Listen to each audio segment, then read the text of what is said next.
The New Age version degrades Jesus and lifts up man. I don't like that.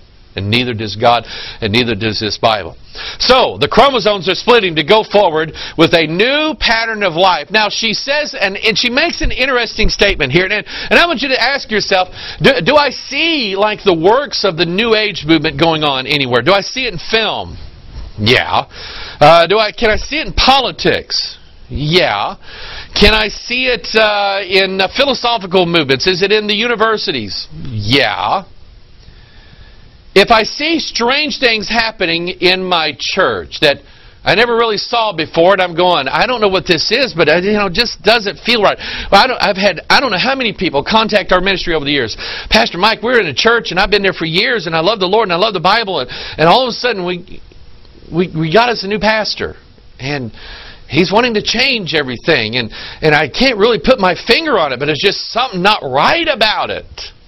And I always tell them, oh yeah, let me tell you where he's going now. And I'll always tell them the steps, the ladder steps that these new pastors are making in these churches to transform and regene these churches. And they always call me back and say, you know what, you were right. You nailed it. They did exactly this. And so now we don't have any place to go anymore. Pastor Mike, can we just be your Bethel church, and will you be our pastor?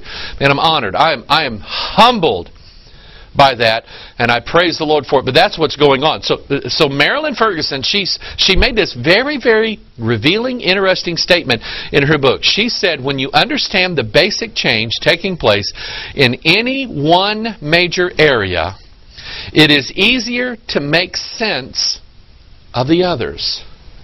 So I'm educating you a little bit about the New Age movement and what it involves and how it works and who's behind it and who are these spirit guides and what exactly I'm educating you so when you see it like in a movie or when you see it in politics, you understand it. But then when you see it in your church, you go, I know what this is, and I think that I'm going to follow Jesus outside the camp.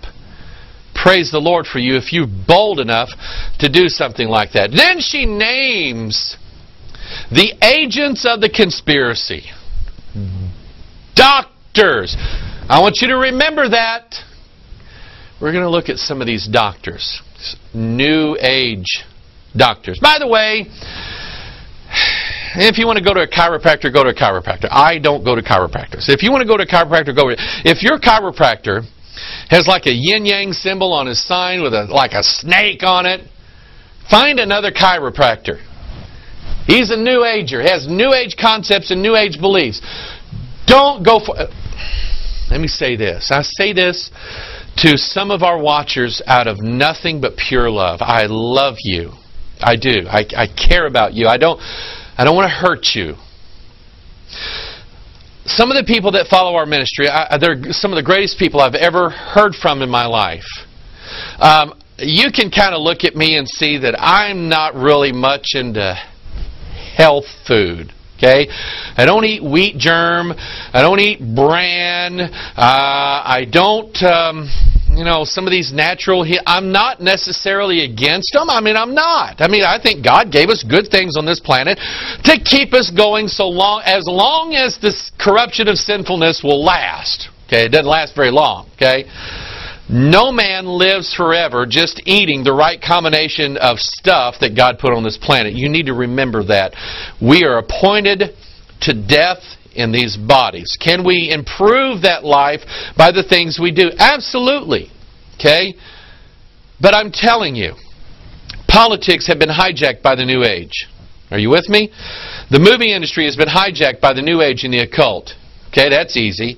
Businesses have been hijacked by the New Age. These businesses are putting on these seminars all over the place where they send their leaders out. They call them leadership forums. Really, they're just New Age principles packaged up as leadership. That's all they are.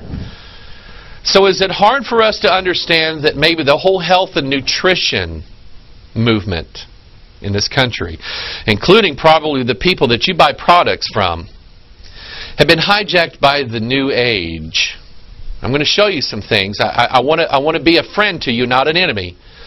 But I'm going to expose some things, and I'm going to show you the truth of what's going on. Do I have all the answers on health and wellness? No, I mean, I really don't. But I know that God will lead us through the pages of His Word. But I think some people out there believe some things that they don't really have any biblical evidence on, and it makes me suspicious of where it was that you heard some of these things. So we have doctors, educators. Are there teachers in the elementary school that are New Agers? Oh my goodness, yes. Legislators. New Age legislators. Okay? And if they're congressmen, if they are judges, if they are politicians, and they're New Agers, that means that they get their inspiration on what to do with our country, not from the Bible. They get it from Dwa Kul and Lamb and the Maitreya and the Christ, the Master Christ, but they're not getting it from God. Economists, captains of industry, foundation officials. You know what a foundation official is?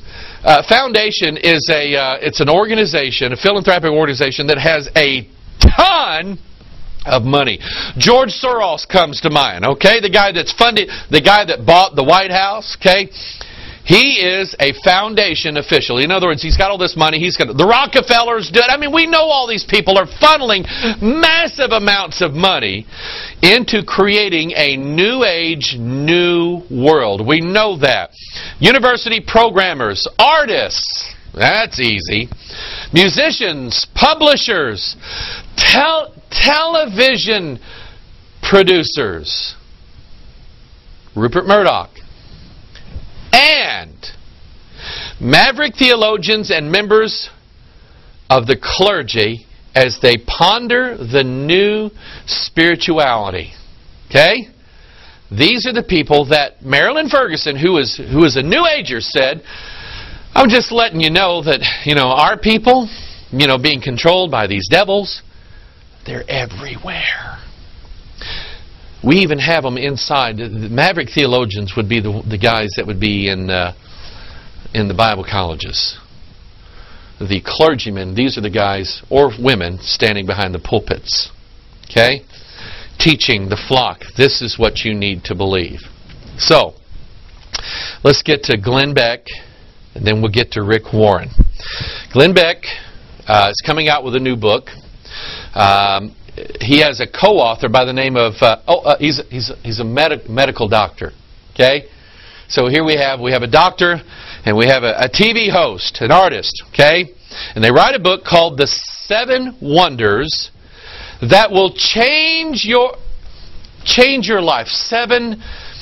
The 7 chakras to reach Shambhala, the 7 rays and initiations to bring you to Nirvana, the 7 sacraments in the Catholic Church that if you perform them, then you will be a god. That's kind of what they teach. Remember, multiple steps or whosoever shall call upon the name of the Lord. I'm teaching you how to identify the right doctrine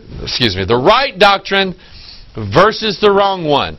And this is just the surface here. Never judge a book by its cover. Well, we're starting with the cover. The 7 Wonders that will change your life. Now, the 7 Wonders, this title was based upon what the writers like Manly Hall and Albert Pike, who wrote Morals and Dogma of Masonry, talked about the 7 Wonders. You have the pyramid.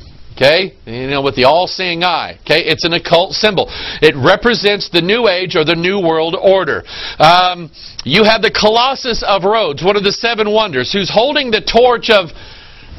He's holding the torch of Lucifer in his hand. Okay, you have the Temple of Zeus. Remember, the Lincoln Memorial was modeled after the Temple of Zeus. You have the Mausoleum of Halicarnassus. That's kind of hard to say. You have the Mausoleum of Halicarnassus, the mausoleum that he built that represented the fusion of heaven and earth together. This Mausoleum of Halicarnassus basically is the same. It was the model for the Masonic House of the Lodge Temple in Washington, D.C. So Pike and Manly Hall wrote about these 7 wonders and talked about their influence and talked about what they were. And he said basically encoded